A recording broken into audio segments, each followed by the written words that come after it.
Hello and welcome to CFN Media. I'm John Veneri, editor of Catholic Family News.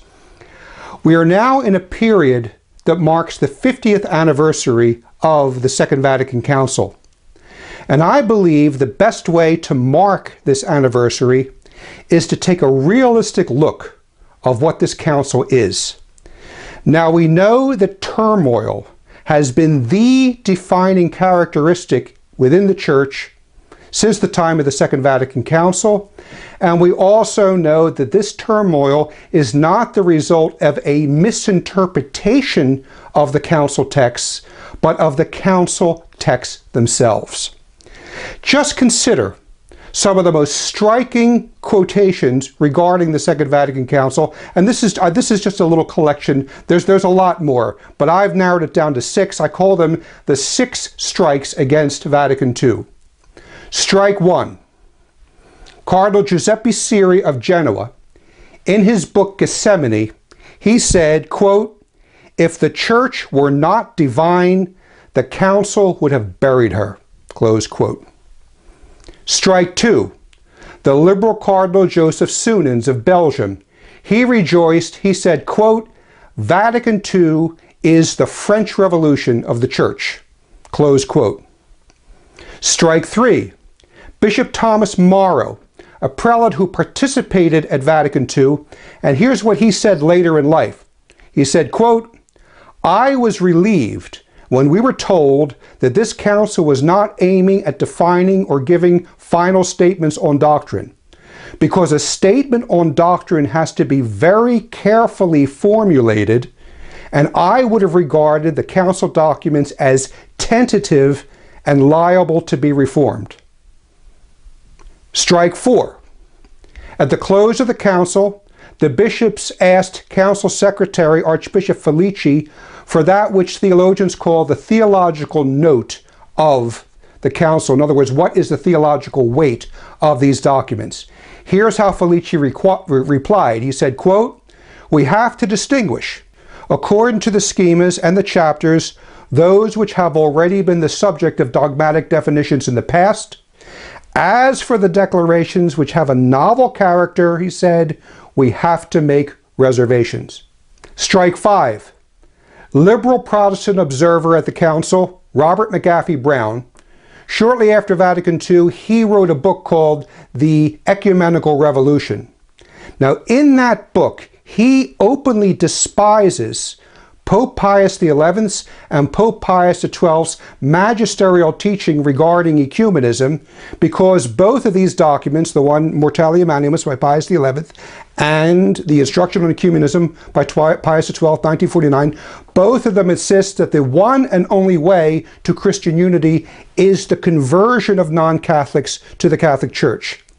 But McAfee Brown goes on to say that he loved Vatican II's decree on ecumenism because this council text nowhere mentions the need for non-Catholics to convert to the Catholic Church as the ultimate goal for Christian unity.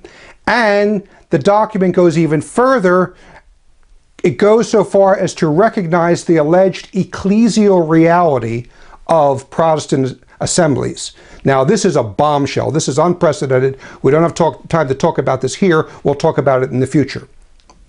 Strike 6. Our dear friend Walter Cardinal Casper.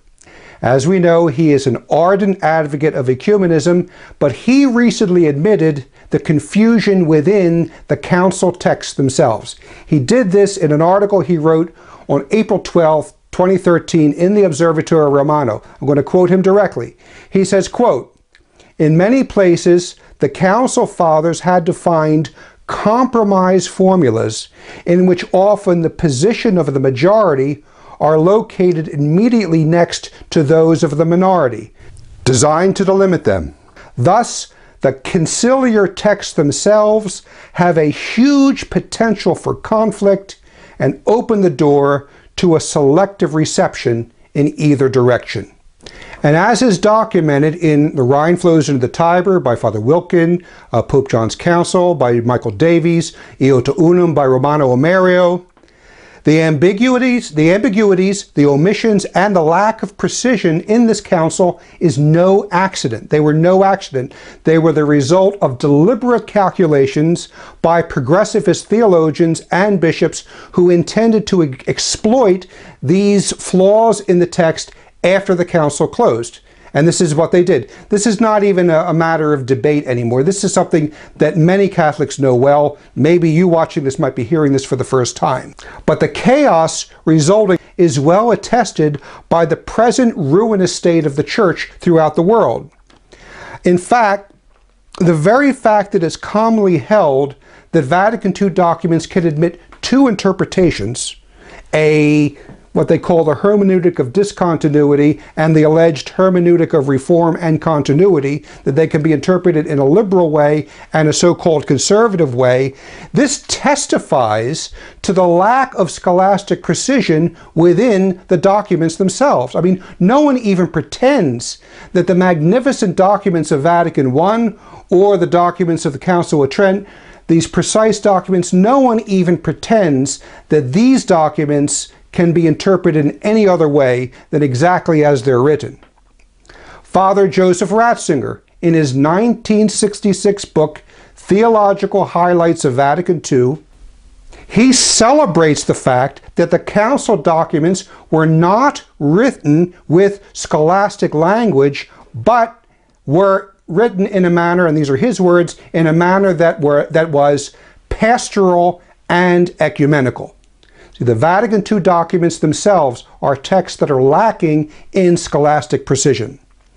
Yet throughout the discussions between Rome and the Society of St. Pius X, today's Vatican constantly demands that the SSPX must accept Vatican II in its totality. Vatican Cardinal Koch, he said it is unthinkable to question Vatican II. Cardinal Ludwig Mueller, the present prefect of the Congregation for the Doctrine of the Faith, he uses the H word. He said it is heresy to say that Vatican II constitutes a rupture with the past.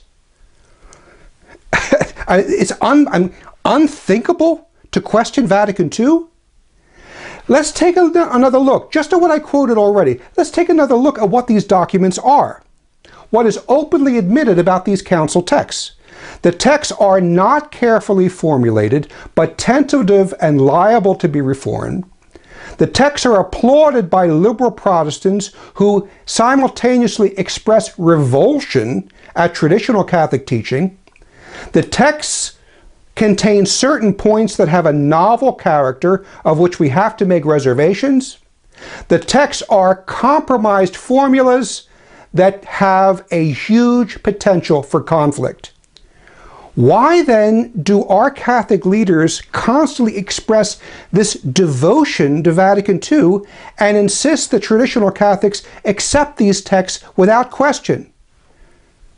Don't our church leaders rather have the duty to deliver teaching that is free from confusion, to present to us documents that do not contain compromised formulas that have a huge potential for conflict and end up dividing Catholics who have been fighting over the real meaning of these council texts now for 50 years?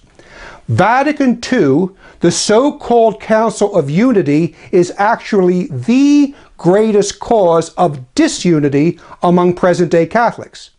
And I personally believe that the Second Vatican Council represents the greatest failure of church authority in history.